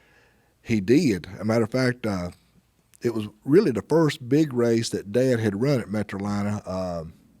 I think it was 10,000 to win and 6,000 for second, 200-lap race. And it was toward the end of the year there. And that was going to get us through the winter, that money right there. That's what Dale said. You guys really racing race to race, right? Oh, like yeah. We lived day to day on what we had. That was about it. But anyhow, he couldn't buy you a Coca-Cola, neither could I. Yeah. You know what I'm saying, if you ask it for one. But anyhow, he said, we was sitting there looking at the purse.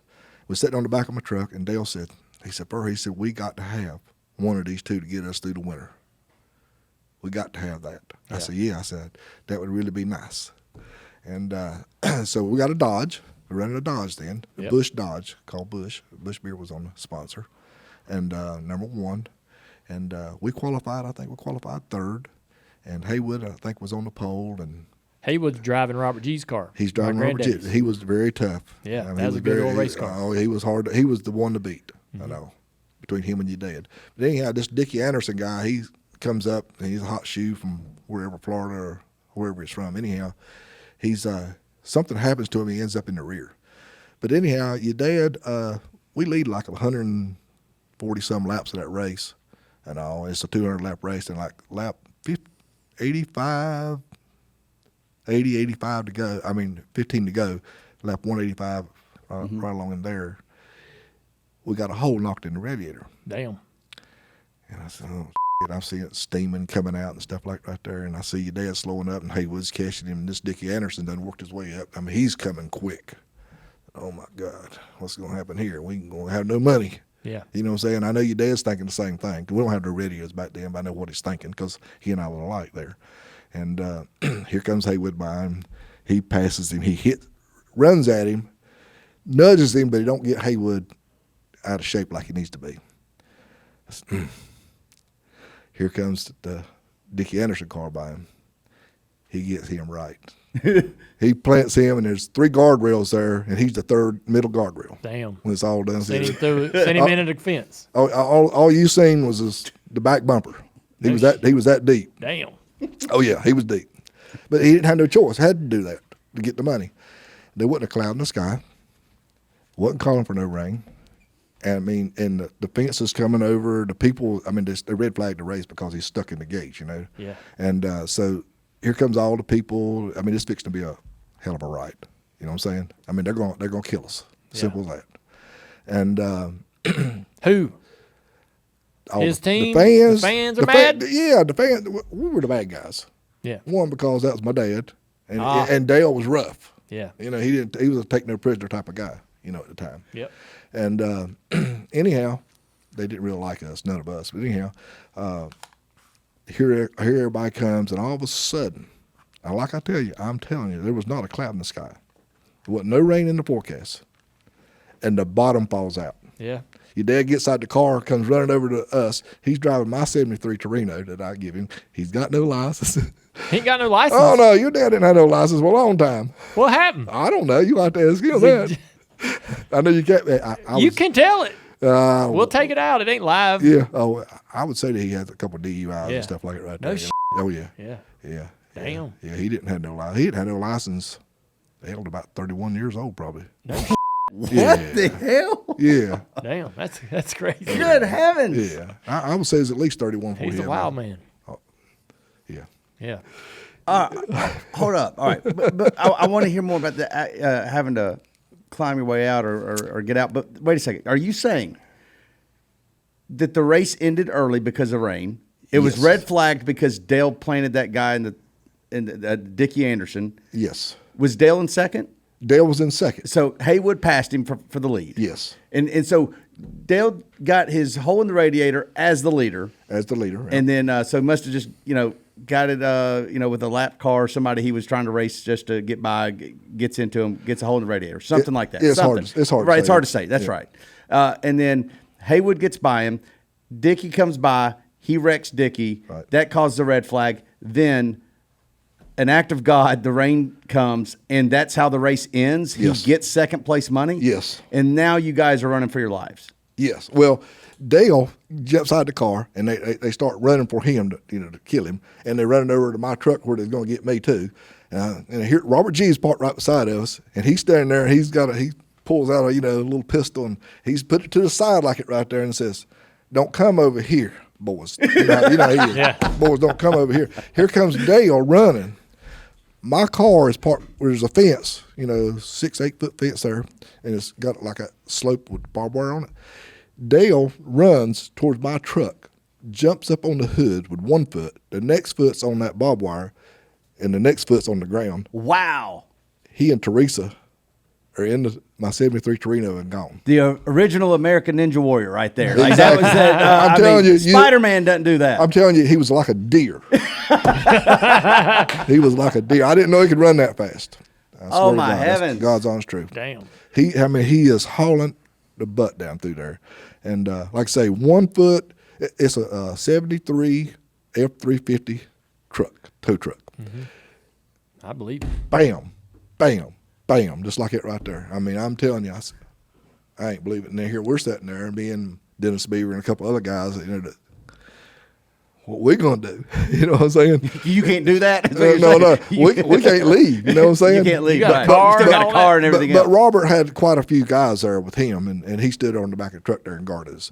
And then, like I say, the bottom fell out, and it saved us all. Yeah. By that time, the cops got there. So the cops come. The Charlotte cops were pretty tough. Yeah. They were a lot tougher than the Concord cops. Yeah. I want to ask you, so when's the next time you see Dad? That night. Yeah, I guess. Where at? He was over. They had a house over on Sugar Creek, the rider right along in that area there. I can't remember. Teresa had a house over there, and he was staying over there, and we went over there after the race. He was laughing about it. Teresa, what year was this, or about what year was this? 77, 78. Yeah, right. Okay. I think it was 77. Oh, all right. Yeah. The end of 77. Yeah. Mom and Dad got divorced in 78. They probably split up for the year before that. Yeah. It might have been 78 because the reason I say that there is because he was driving my Torino and I just bought a 78 Thunderbird, so it was 78. Yeah. There you go. So yeah. you got the money?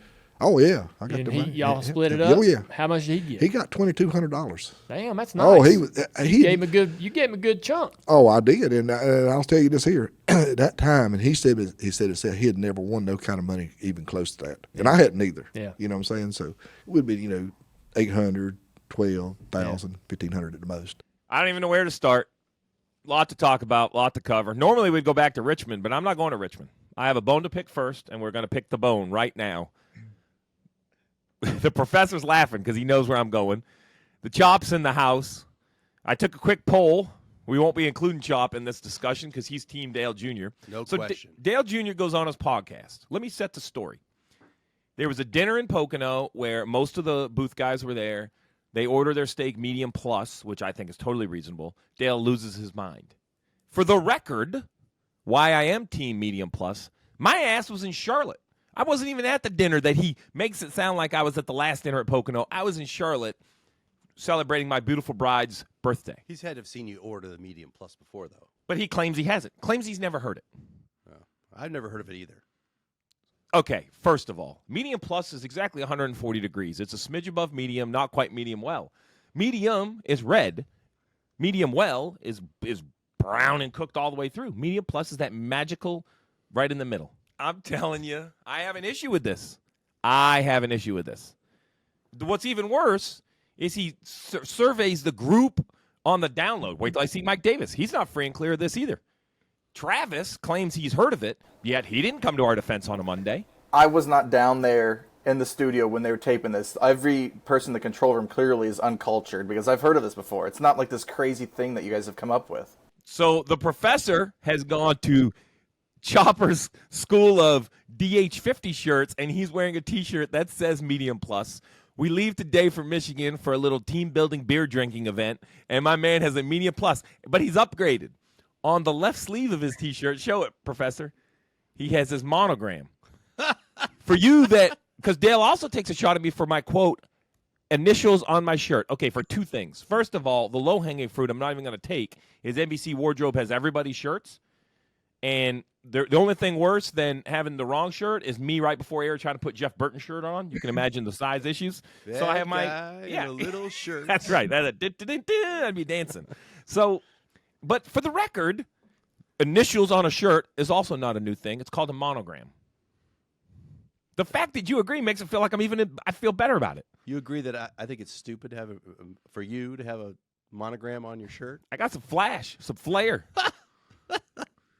Okay. There's a little Ric Flair in here. Woo! I feel like they're just hating on you. I would love to take a shot at you, Steve, but the fact that you have your initials on your dress shirts is not a crazy thing either. Oh, come on. Is this 1985? Is this Wall Street? Okay, listen, if we go 15 miles down 77, everybody you're going to meet's going to have one. Well, that's why I stay at the lake. And I'm oh, boy. Dale Jr., this isn't ending. We're going to take this off podcast. I noticed it didn't come up on Actions Detrimental. What, did they take a shot at us this week, too? No, Actions was the first taping of the week, so... Oh, I already got with Denny. Mr. Chase is going to make it. Okay, where's my dang picture? Okay, let me clear this up, too. I got issues with all your podcasts, Travis.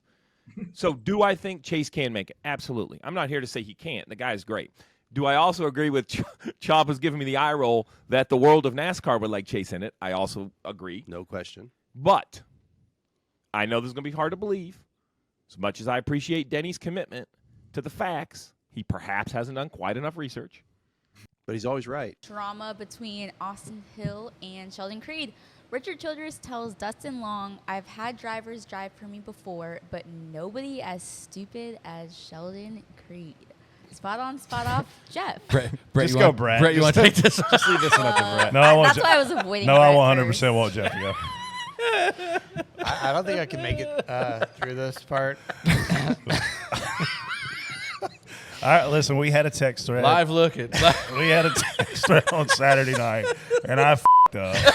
When I tell y'all I f***ed up, like I royally f***ed up. Because my brain, it doesn't work right. Look, the most obvious, to say that somebody's the stupidest person that ever drive for Childress, it's a fairly obvious answer, and I'm not trying to... Well, I am trying to insult somebody, I guess. But, John Wes Townley was like probably one of the worst race car drivers we've ever seen at the top level. He wrecked everything all the time. He tried to murder somebody, his estranged wife, and her, with breaking their house with an axe a couple years ago and got shot, and he is no longer with us. It doesn't change the fact that he was stupid while he was with us, in my opinion. Anyway, Brett, speaking of stupid...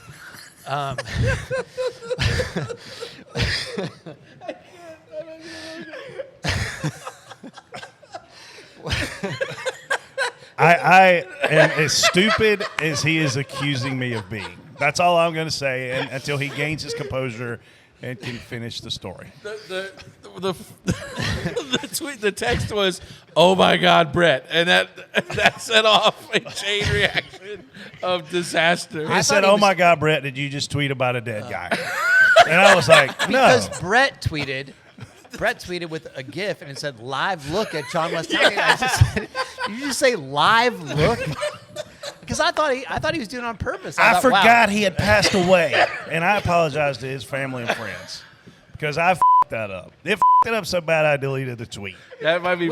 How does that happen? Because I was like, how I'm does an Brett idiot. feel bad about this? I thought it was, dark humor, and I'm sorry, but it was not. No, I didn't mean that at all. Brett said he's dead. I've never seen somebody backtrack like that. Like he was apologizing to his family in our group text. You don't think any family members were in there with us? Oh God! I was like, I was dying. I was worse than this in my hotel room by myself. I kind of I didn't see it when I first started, but when I came in there and I'm like, oh my God, this happened. Like that, I was like, holy. The responses to it. Oh, people responded. Oh yeah. Oh yeah, they responded. Oh, they were not. Some were on your level, and then some were just calling me bad names. The dark humor was high. Which, I mean, you some should of be them, used but- to on Twitter. You probably don't see a lot of it, but Well, Lord, what's Larry the Cable Guy say? Lord, I apologize. Oh goodness. So are we Sky's spot on or falling. spot off for abs Richard's hurt. comment? Okay, sorry, we got Oh yeah, sidetracked. sorry about that. These are the stories that probably shouldn't be told that we tell on here. I'm sweating now. It by makes the way. me look worse than you because you feel bad about it. Yeah, Jeff's like That's what I'm Jeff worried was about. he Like, he told he the was line. running with it. He told He's the line. going. He's like, "You're right. I wouldn't delete it." I was asking people last night. I was like, should I even talk about this? Like, does this make me look terrible? I mean, maybe it does. So sorry. I hope Nah. my girls never see this. If so, but anyway, It'd be fun. Anyway, so What was the question? I forgot. To Richard Childress' comments about Sheldon being that he is the stupidest driver. Yep, pretty much. Are we spot on or spot off for this comment, Jeff? how can you be spot on? He didn't even do anything. Like, how can? I mean, what are we talking about? Like, why is everybody mad at him on his team? Aside from the fact that he's leaving and Austin Hill's staying. Andy Petrie's yelling at him. Childress is saying this stuff. Austin Hill's, I watched that because after Austin Hill was so mad and everybody's so mad, I thought, oh, maybe I missed something. So I went back and watched the replay. We were all sitting in the press box. They're playing it. And I'm like, well, point out like where he does something wrong. We're like, no, not yet. Nope. Oh, he didn't do anything. What did he do? Like, that's about as fair as you could ask to a Final Four spot on the line. You have to win. Like, And Austin would have made it in too. No, he wouldn't have. yeah, I thought that until Freddie. Talk about Freddie stupid. came up with Jeff's stupid. I thought that on point. I actually looked into this with a statistician guy. for NBC. Statistician. Yeah. Statistician? Yeah, whatever guy. And he was not. Cole Custer did what he had to do. He would have been one. Yeah, he would. He would have been one off. So I was wrong about that. But still listen, doesn't I am change anything. I'm spot on for Richard's comments because Sheldon was stupid. What Sheldon should have done was wreck the out of the 21. That's what he should have done. Like, if you're gonna go there, you got to go there. Like, you talk about John Hunter wrecking Brandon Jones. John Hunter won the race. I'm not sorry, John Hunter. Ty Gibbs won the race. So if you're gonna move the guy, Sheldon was too nice. He moved. We heard comments of Andy Petrie saying, you didn't give him a chance. What the you didn't give him a chance? He did give him a chance, and that was his mistake. Because what he should have done was line up behind, take the white flag, you square him up into one, and ship his ass in the fence, and the race is over. The yellow comes out, and you're leading, race over, you win, you're in the championship 4. That was stupid on his part. He gave him a chance to race next to him down the backstretch, and you saw what happened in 3 and 4. So if you're, but we would have murdered. Like, we just sat at the same table, at the same podcast. Why would he care? Why would he care if you murder? He's in the championship 4. Like, if you're going to go there, go there. Like, if you're going to bump the guy, get rid of him. Like, win, because what you can't do is what happened. You can't move the guy out of the way and then not win the race. Like, that can't happen. I want to know, how low does it get during that stretch, right? What are the things like people would not believe that you would ever doubt yourself. Yeah. People would never believe that Jimmy Jimmy Johnson, 7-time champion, would ever doubt himself. But I've had conversations with him. I know that those things happen to all of us at some point or another. Yeah. But like, help everybody understand, I guess, how difficult it is and where were, what race did you walk away from completely freaking frustrated during that span? Like you're like, this is it. Yeah. What you said in the beginning, 59 races does go by really quick. Yeah. Gosh, Daytona 21 seemed like yesterday. Yeah. And all of a sudden you're like, holy shit, it's been 59 races since I've won a freaking race. And one of the race that I probably walked away like really frustrated in the middle of that kind of streak. I don't know. I feel like obviously the 22 Daytona 500 was tough. But that wasn't too far into like the winless streak. That was just a frustrating race. I feel like that would be frustrating, being that it you're was racing frustrating for your teammate on the last lap, but he like wins. the one that we were, you're getting into not winning for a while. You're trying so hard was probably Phoenix of November last year. Mm-hmm. Gosh, we had the fastest car to win the race, and circumstances I just couldn't pass Joey at the end, and not able to get around him and trying super hard, and I thought we had the car to do it, and I was like, man, this is a perfect weekend to do it. I think we can have a shot at winning this race. And once I didn't win that one, I was like, my gosh. And then you go a whole year without winning, right? To end the season with a race-winning car and just not quite have enough at the end to pass for the lead, that sets in the realization and the frustration of I went a whole freaking season without winning. All-Star race, whatever. But that was frustrating for me. And you don't get to go back the next week to try. Exactly. You have to sit all winter of knowing you didn't win a race all year. Yeah. You probably could have won 4 or 5. Yeah. I screwed up in the round 8 at Vegas and Homestead and kept us out of the Final 4. So that was a really frustrating time. Yeah. And it's easy to doubt yourself. I'm not a very confident person by any means. I lack confidence a lot. I just don't have that gene and ooze it. And, when you're not doing well and it seems like you can do nothing right to win, you start questioning yourself. You're like, man, am I good enough to still compete? Do I still have the talent? Am I smart enough to win? Are these mistakes that I'm having, is that for me being frustrated of not winning? What the hell is going on? Especially after coming off 3 wins in 2021. So yeah, it's definitely easy to kind of self-doubt yourself and realize that maybe, gosh, when's the next one going to come? Can I still compete like I used to? I think each of us should take somebody in Group D, and that's the heads-up bet of the week. The odds are all the same, so there's no favorites. I think each of us should get somebody at Group D, and then next week for the pod. No. Nope. I got it. Loser of this bet has to bring refreshments to the pickleball match. Okay. How do we decide picking order? I'll go last. I already picked 21, so. Burton. Yep. Okay. Trav. Professor, you can go. I'm going with Haley. Give me Priest. All right, LaJoy. I can tell you one thing that won't happen. Rick Allen won't say his name. I'll hit the call. You're going to hear driver of the LaJoy. I'm like, yep. Don't jinx my man. Write that down, Travis. And the pickleball match is going to get put on the calendar. So it's loser. Last of these 4, the worst of these 4, bring refreshments. Yeah, we need to set up this pickleball game just so you two can stop talking and Russ and I can just. And listen, we are strategically getting this into the cooler fall weather. We are. Yeah, but I think the cooler weather might backfire. You guys need to be hot so your back's loosen up. You're like Tiger Woods. Like you can't tee off at 6 a.m. You need that 1 o'clock tee time at 85 he reminds degrees. me of all those guys on the first tee that pay on the 18th. That's what he sounds like. All those chirpers. He's a big time chirper. Oh man, he doesn't know that. You don't know what you're getting yourself into. I saw you walk in the parking lot. I know this is hard to believe, but I camouflage my athleticism like nobody's business. It's in here. I say you can't hide talent. He does a pretty good job. His wingspan's just 8 feet is the only thing I'm worried about. That's right. How are you going to get it around him or over him? You should be. You play to those feet. Straight Your at him. Your kitchen ain't big enough. Right. I'm not even going to have to bend over. Then when we switched to that new car in the Nationwide Series, I felt like is when my career took off, because we ran 4 races, I think, that year in 2010. I struggled at the beginning of 2010. Went to work in the shop. Jack put me in the shop. I was there for 3 months. Get there at 6:30, leave at 5:30.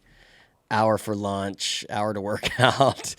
And, so that was tough. But we turned our season around that year and came on strong at the end. But those 4 races that we ran with the new car were gave me and Mike confidence. Like, hey, when we went to the banquet in 2010 as Rookie of the Year, we were like, man, we're going to sit on that stage next year. Like, this is not fun sitting down here in the crowd for a banquet. And so, but we had confidence because every race that we ran, we were super fast with those cars.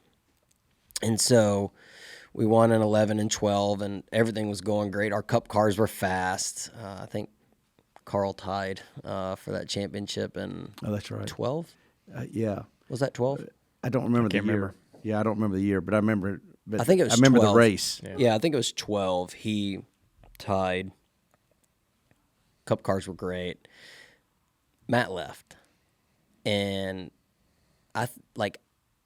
we hadn't for sure said that if I was going to go cup racing or not. Like I might have ran a 3rd year or 4th year of the Nationwide Series, but when he left, it was like, all right, hey, we're going to put you in. So, and I found out probably the day that they found out he was leaving. I think I found out I was going to race it. So, then I did that. And 13 wasn't terrible. I didn't feel like, but in the Cup Series. We won a pole at Atlanta. Felt like we could have won a few races. Led 60 or so laps at Kansas, and so like you had moments. Had moments, and then let's see. Carl left. When did he leave? After 14? I don't remember. God, was it that long ago? Or 13? 13 or 14? Because that was abrupt. That was just all of a sudden, at least for us, like for people that not on the inside. Like all of a sudden, I think it was after 14. He left. Wow, that's long ago. But I was flying with him. We were flying to Richmond, or from Richmond. We flew to his house in Missouri, and then we flew to Utah. So we had a lot of time to chat. He's like, "Hey, I know you're probably locked in." At this time, I was locked in. My contract was through 2019, and that I signed in 07. It's one of those Roush notoriously long contracts. Yeah. I mean, it paid off well. I mean, Sure. I didn't have anything else to do, so it worked out great. But he's like, "Man, this place is going down." He goes, "I should have left last year, or in 13. Matt beat me to it." And I guess he had an opportunity to maybe leave, but he ended up turning it down, and then Matt ended up taking it. And then I think he saw the success Matt had when he went over to Gibbs, and he's like, "This place isn't where it once was, and I think it's pretty far from getting back to where it needs to be." And I was like, "Well, Carl, I'm here." And and then he left, and then so it was me and Greg and Trevor. So. He rolled out, and we kept grinding away, and I think the best part on the Roush side for me was when Jimmy Finning kind of took over our speedway program, because at that point I felt like that's when I became a better speedway racer, because I had a car that was actually fast and could be on the offense versus the defense, or just trying to get a good finish. I was like, man, I can go win with these things. And we obviously won in 17 both those races, but I felt like it was because Jimmy had taken over those speedway cars and like put a lot of focus in on like, hey, if we're gonna win, we got to win one of these, you know, and we kind of knew that. But also, I feel like there was a lot of expectations there that weren't realistic. You signed a new contract in 19 to extend. So, yeah, and I don't really remember how that timeline worked. So we won in 17, and then we did this, and maybe it was 19. We did this big sponsor, contract. Like, hey, the sponsors are, Fifth Third, Fastenal, Sunny D through 2023. Yep. Are going to link it up, because technically they had options on my contract. When I went to Cup early, like in my contract, they added a couple of years and they kind of shifted some pay around, and so they had options through 23. And when we did the big, announcement, they were like, "Hey, you're gonna be here through 23."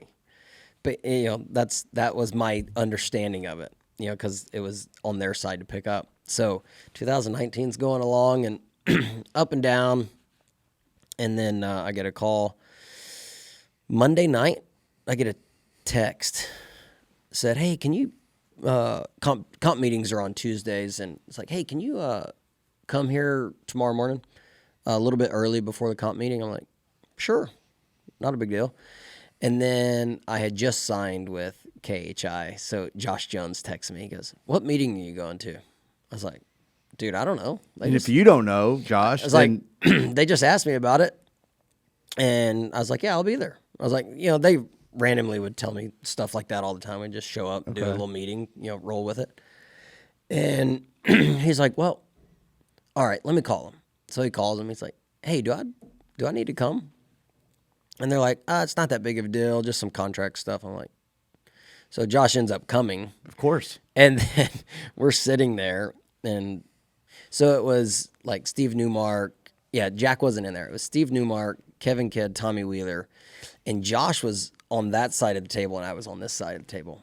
And so when they were running through, obviously, "Hey, we're going to let you go." I'm like, there was a lot of emotions going on in my head, but I was like, what is going on? You had no idea that was going to happen. Not one slight idea. Because I, again, thought I was through 23. And this is in 2019. Yes. Right after you had just signed this new deal. Maybe later in the year. They signed the sponsor deal.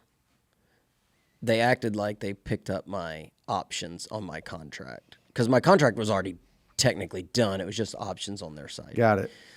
And so we never formally did anything, but they were like, "Hey, we're going to link the sponsors through your contract." And that was the kind of the way it was promoted, right? And so didn't really ever see it coming. Yeah. If Josh wasn't on that side of the table, I'd have probably turned it over. But luckily he was on that side of the table, so I left. So when you say there was emotions, you got angry. Yeah, I didn't say a whole lot, and then I just walked out. And then I called Patty, and I'm like, "Hey." Your crew chief. Brian Patty. Brian Patty. I called him like, "Hey, man, you're gonna have somebody drive next year, not me." He goes, "Huh?" He didn't know. Nobody knew. Well, then he ended up not being there too, so. Oh, his meeting was coming? Yeah. Yeah, his meeting came at some point. Did he leave with you, or did they let him go as well? There was people there that didn't like him as well. I got you. Yeah. So maybe you didn't get it explained to you, but in hindsight, what happened? I mean, like, why? I'm still not 100% sure. Is that right? I know they still had Busher under contract. They had Busher under contract. Like leasing to JTG, I guess. So I'm sure it was some cost savings. Yeah. Switching that out, pretty quick. And, little bits I hear, like there was a window maybe in his contract of the lease. Because when we left there, Josh called JTG. It's like, "Hey, you're not going to have a driver in there." They didn't. I don't think they knew yet. Jared, you want to give it to me? I was going to say, this is the Jared Allen I told you so I know. episode.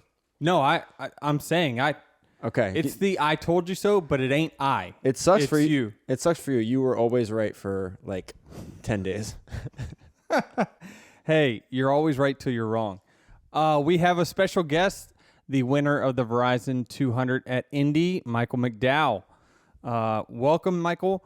I love this because now you can defend yourself in person and defend it with this nice, beautiful trophy here in front of us. Man, how's that feel? Oh, it's amazing. I'm not so worried about the defending myself, but to to have a car that good. Yep. I don't think in my career in the Cup Series I've ever had a car that good. And so to go out there and do it and execute it and get it done is amazing. So it was it's a day that we'll remember forever. It's just what you dream of. I mean, to have a car that good and to have it at Indy and to kiss the brakes, it's amazing. winning the Daytona 500, just a few years ago. Now here you are with the Indy Brick. I wouldn't know. I've never won this race at Indy. It's the one that chaps me the most in my career, actually. So I'm very jealous of that. But it's, when we talked about for the last few weeks, who's going to get in? I come in, you see this sheet of paper Travis writes down, and it's got the bubble, and here's who's in contention and whatnot.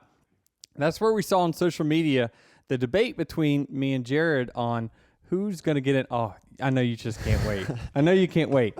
So let's just say I am a numbers person. Yes, you I are. love percentages, knowing my odds at all times. And so I like to put myself in the most favorable odds situation, which is why I said, what? Chase Elliott can't make up points? You guys have got to be kidding me. Yeah, right? The only reason I respond, because you see, I'm love not it. very active on social media. The only reason I respond is because I know you're a numbers guy, right? And we've talked about this before, like with Daytona, is if you're not a student of the sport and you're not paying attention, you're not going to win at this level. Like, you got to do the work, right? So I'm a numbers guy too and statistic guy, and I'm like, hey, maybe he just doesn't know the numbers. Like, we're crushing it in the next gen era of road courses. So, I knew Chase Elliott is the best road course racer there is in our sport. You can't deny that. He's got like 7 wins in the last 5 years, right? So statistically, he is the best, and I know that. He could win any given weekend. He could have won this weekend. I know that too. Could win next. He could win the next one. And so it was not that. It was like, if he wins, I'm still going to run 5th. He's not going to get 40 points on me. He might get 15. He might get 20, but there's no way he's going to get 40. But what I was including was Michigan. Yeah. Now, Talladega, I'm going to give you the nod on that one. I mean Daytona. Do you have a bulletin board in the shop that you had Denny's tweets? No. Like I said, I'm not super active on social media. I just liked engaging in this one particularly. And I'll be honest with you, like, there's certain things that get me fired up. You don't see it a lot. You don't hear it a lot. But 2 things that fired me up over the last month and a half is SVG kicking our butts at Chicago. That frustrated me, man. That should never happen. And that made me mad enough to go to work. Like, I'm going to figure it out. Like, I got to be better. This is unacceptable. Not taking away what he did. What he did was nothing short of miraculous. Unbelievable, but it shouldn't happen. Yeah. And so that fired me up. And then this was just a little extra fuel to the fire, right? Like, man, you're not paying attention. I'm going to wax them is what I felt like saying, right? But that's just not me personally, but that's what I feel inside. Racing motocross and winning races and winning championships was something that was always expected of me. So when you win, they're like, oh man, great job, but that's what you're supposed to do. So I'm super pumped and really excited and proud of what I accomplished and all my accolades in motocross and supercross, but I would have rather, I shouldn't say I would have rathered, but I felt like I wanted to do great things on the 4-wheel side because it was something that was never expected of me. Motocross and supercross, I was always expected to perform at the highest level. And if I didn't, then I underperformed. When I did perform at the highest level and I did win races and I did win championships, it's like, okay, well, that's what you're supposed to do. You didn't do anything. I didn't do anything that I wasn't supposed to do. And so looking back, I wish it would have been cool to have a feeling of, holy crap, you did this and you weren't even expected to do that. Yeah. I wouldn't say that it's sad, but it's a different experience. If that makes sense. What is sad? I would say it's I shouldn't say that it's sad, but it's not sad of looking back on your career and being like, I know I did special things, but I don't know if I have that feeling that I did special things because it was expected of me to do what I did. So I'm like, you might look at me and be like, holy crap, that's unbelievable. Of what you accomplished, it must be the best feeling. And I look at you and I tell you, well, yeah, that's great what I did, but that's what I was supposed to do. It wasn't like, holy shit, I can't believe you did that. I couldn't tell you what that experience is like because I've never accomplished something that I wasn't supposed to accomplish. Makes sense? Yeah. It's like the. It's out there, but. No, I see where you're coming from that perspective of, at least in my mind, you work so hard for something. Of course, the results should yield. Yeah. You know, like a self feeling. Like, listen, I was super happy, won championships in my career. I'm ecstatic about my career, but I was expected to win. Mm-hmm. I mean, I am very grateful for what I did, and I know I put in the time and the effort and the work, but I only did what I was supposed to do. Now we have the setting here. All right, so they go at you for about 2.5 hours, you say? Yeah, and then they'll, Teresa, are you done? And he really gave her the opportunity to ask everything, and she's like, yeah, I'm done. He said, okay, Mattis, get in the truck, which I don't know what that means. I got in the truck, and he started driving around the farm, and he would drive a little bit and turn it off. What's important to you in life?